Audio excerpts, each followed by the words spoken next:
আজকে বানাবো ভেটকি মাছের পাতুরি। তার জন্য দেখুন এখানে আমি ভেটকি মাছের ফিলে কেটে নিচ্ছি। খুবই সহজ এবং সিম্পলভাবে বানিয়েছি। পুরো ভিডিওটা দেখতে থাকুন, অনেকগুলো টিপস অ্যান্ড ট্রিক এবং অতুলনীয় স্বাদের একটা ভেটকি মাছের পাতুরি। তার জন্য দেখুন আমি বাজার থেকে একটা টাটকা ভেটকি মাছ নিয়ে চলে এসেছি। কতটা টাটকা আপনারা দেখলেই বুঝতে পারবেন, কানকোটা আমি দেখিয়ে দিয়েছি। পুরো ভিডিওটা দেখুন, বুঝতে পারবেন। যখন বাজার থেকে আমি নিয়ে আসি মাছটা তখন প্রায় জ্যান্ত ছিল। কানকোটা দেখুন একদম লাল, টাটকা একটা ভেটকি মাছ। এই ভেটকি মাছের আমি ফিলে কেটে নেব। আপনারা বাজারে দেখেছেন যে ফিলেটা কেটে দেয়, আমি আজকে বাড়িতে ট্রাই করেছি, কতটা ভালো হয়েছে আপনারা বলবেন। ফার্স্ট টাইম ভেটকি মাছের এরকমভাবে আমি ফিলে কেটে নিচ্ছি। একেবারে ফার্স্ট টাইম হিসাবে খুব একটা খারাপ হয়নি বা খুব বেশি ভালো হয়েছে বলবো না প্রফেশনালদের মতো, তবে নূতন হিসাবে খুব ভালোই ফিলেটা কেটেছি। কিভাবে ফিলেটা কেটে নিচ্ছি দেখুন, এইভাবে ঠিক একটা সাইড দিয়ে এরকমভাবে ফিলেটা কেটে নিলাম।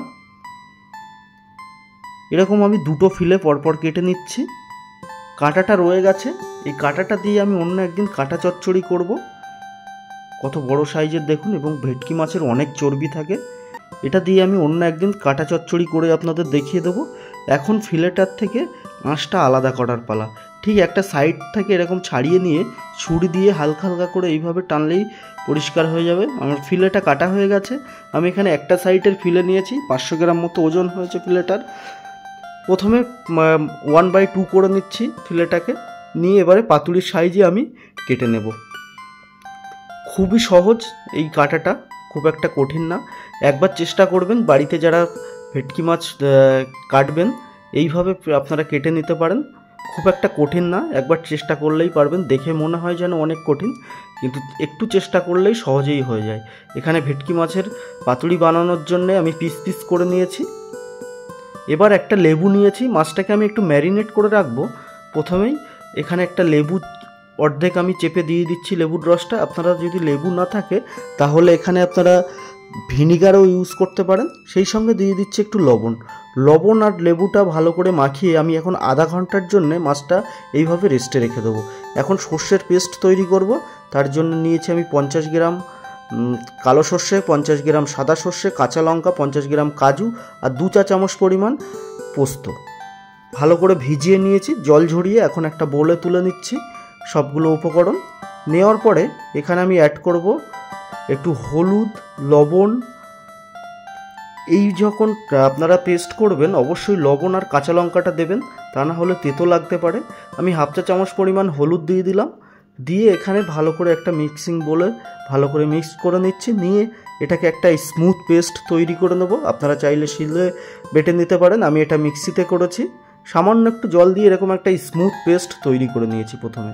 তারপরে এখানে আমি ঢেলে দিচ্ছি সর্ষের তেল। সর্ষের তেলটা দিয়ে পেস্টটাকে খুব সুন্দর করে আমি এখন মিশিয়ে নেব। একটু মিশিয়ে নেওয়ার পরে এখানে নিয়েছি আমি কলা পাতা। কলা পাতাটা একটু দেখে নিন কীভাবে কাটতে হবে। প্রথমে কলা পাতাটাকে আমি একটু ছোট করে কেটে নেওয়ার পরে কলা পাতার এই যে ডাঁটিটা আছে এখান থেকে হাত দিয়ে ভালো করে চেপে এরকম একটা ভাঁজ করে নিতে হবে। নেওয়ার পরে একটা ছুরির সাহায্যে এইভাবে লম্বা করে কেটে নিতে হবে। কলা পাতার যে এক্সট্রা ডাঁটাটা থাকে ওই ডাঁটাটা কেটে ফেলে দেবো। তার আগে আমি কি করছি, কলা পাতাটাকে মাঝখান থেকে হাত দিয়ে এইভাবে চিড়ে নিচ্ছি। নেওয়ার পরে কলা পাতার দেখুন সাইডে একটা এক্সট্রা ডাঁটা থাকে, ওই শক্ত অংশটা আমি ছুরি দিয়ে কেটে এইভাবে বাদ দিয়ে দিচ্ছি। আপনারা যখন করবেন ছুরি দিয়ে অবশ্যই এই শক্ত অংশটা কেটে বাদ দিয়ে দেবেন। এবং কলা পাতা কীভাবে নরম করতে হয় আপনারা দেখতে থাকুন, বুঝতে পারবেন। তারপরে আমি এখানে একটা প্যান বসিয়ে দিয়েছি, আপনারা কড়াইতেও করতে পারেন। ঠিক কলা পাতাগুলো কেটে নেওয়ার পরে কলা পাতাটা নরম করার জন্য হাত দিয়ে এইভাবে দিয়ে একটা কাপড় দিয়ে একটু চেপে চেপে নেবেন। তারপরে দেখবেন কলা পাতাটা একদম সফট হয়ে গেছে। কলা পাতাটা যখন ভাঁজ করব আর ফেটে যাওয়ার কোনো ভয় নেই। এইভাবে সমস্ত কলা পাতাটাকে আমি ভালো করে ফোল্ড করে নেব। দেখুন কতটা সফট এবং নমনীয় তৈরি হয়েছে। এইভাবে সবগুলো নেওয়ার পরে এখন মাছগুলো যে সর্ষের পেস্টটা বানিয়ে রেখেছিলাম মাছটা সর্ষের পেস্টের মধ্যে দিয়ে দিচ্ছি। দিয়ে ভালো করে মশলার সঙ্গে এটা মিশিয়ে নিতে হবে। মিশিয়ে যদি আপনারা পারেন কিছুক্ষণ রেস্টে রেখে দেবেন, আধা ঘন্টা মিনিমাম। যদি সময় হাতে না থাকে তো এইভাবেই করতে পারেন, কোনো অসুবিধা হবে না টেস্টের। তারপরে একটা মাছ আমি তুলে কলা পাতার মধ্যে দিচ্ছি। দিয়ে কলা পাতাটা কীভাবে ভাঁজ করতে হয় একবার দেখুন। তারপরে মাছের ওপরে আরেকটু সর্ষের পেস্ট আমি দিয়ে দিচ্ছি, অল্প করে একটু দিয়ে দিলাম। দিয়ে ওপর থেকে একটা কাঁচা লঙ্কা বসিয়ে দিতে হবে। পাতুড়ি কাঁচা লঙ্কা না দিলে পাতুড়ি বলে মানায় না, তাই কাঁচা লঙ্কাটা অবশ্যই দিতে হবে। কাঁচা লঙ্কা দিয়ে একটা সাইড প্রথমে এইভাবে তুলে অপর সাইডটা তার ওপরে দিয়ে এবারে ওপর থেকে একটা ফোল্ড করে সামনে নিচের দিকে টেনে আনা, তারপরে নিচের দিক থেকে তুলে ওপরের দিকে দিয়ে ক্লোজ করে দিন। তাহলে দেখবেন একটুও আপনার সর্ষের পেস্টটা বাইরে চলে আসবে না। এবারে একটা সুতো দিয়ে এটা ভালো করে বেঁধে নিতে হবে। কিভাবে বাঁধতে হবে দেখুন, প্রথমে একটা সুতো আলতো করে তলা দিয়ে এইভাবে টেনে নেবেন। নেওয়ার পরে প্রথমে এইভাবে দেওয়ার পরে একটা গিঁট বেঁধে নিতে হবে। প্রথমে সুতোটাকে খুব ভালো করে এই অবস্থাতে একটা গিঁট বেঁধে নেওয়ার পরে ঘুরিয়ে অপর সাইড থেকে আবারও গিঁট দিতে হবে। প্রথমে আমি একটা গিঁট মেরে নিচ্ছি ঘুরিয়ে, এবার তলা দিয়ে ঘুরিয়ে ওপরের দিকে ফের এনে আর একটা গিঁট বেঁধে দিচ্ছি। দিলে কি হবে, আর খুলে যাওয়ার কোনো ভয় নেই। এখানে আমার একটা বাঁধা কমপ্লিট হয়ে গেছে দেখুন। ঠিক এইভাবে আমি সবগুলো বেঁধে নেব। কতটা সহজ দেখলেই দেখলেই বোঝা যায় কতটা সহজ। আর একটা আমি মাছ মুড়ে দেখিয়ে দিচ্ছি কিভাবে মুড়তে হয়। একটা মাছ দিলাম, তারপরে ওপর থেকে আবারও সেমভাবে একটু সর্ষের পেস্টটা দিয়ে দিচ্ছি, দিয়ে আবারও একটা কাঁচা লঙ্কা দিয়ে দেবো। দেওয়ার পরে সেমভাবে দেখলেন তো কীভাবে মুড়ছি, এইভাবে আপনারা মুড়ে নেবেন। দেখবেন একদম সহজে রেস্টুরেন্ট স্টাইলে আপনি বানিয়ে নিতে পারছেন। এইভাবে যদি বানান, অনেকে এই পেস্টের মধ্যে টক দই দেয়, আমি টক দই দিইনি, তারপরেও স্বাদটা অতুলনীয় হয়েছে। টক দই না দিয়েও বানানো যায়। এখন আমি সবগুলো পাতুড়ি এইভাবে বানিয়ে নেব, কলার পাতার মধ্যে মুড়িয়ে নেব। এখানে দেখুন সবগুলো মাছ আমার রেডি করা হয়ে গেছে। এখন আমি একটা বড় সাইজের কড়া বসিয়ে দিচ্ছি ওভেনের ওপরে, দিয়ে এখানে আমি একটু জল দিয়ে দেবো। প্রথমে মাছটা আমি প্রথমে ভাপিয়ে নিচ্ছি। আপনারা এইভাবে করবেন, দেখবেন সহজেই আপনার রান্নাটা কমপ্লিট হয়ে গেছে। এবার একটা স্ট্যান্ড বসিয়ে দিয়েছি। যাদের বাড়ি স্ট্যান্ড নেই তারা একটা বাটি বসিয়ে দেবেন। এরকম একটা স্টিমার বসিয়ে আমি এখানে একটা প্লেট ছিদ্র করে নিয়েছি। দিয়ে মাছগুলো প্রথমে আমি ভালো করে একটু ভাপিয়ে নেব বা স্টিম দিয়ে নেব।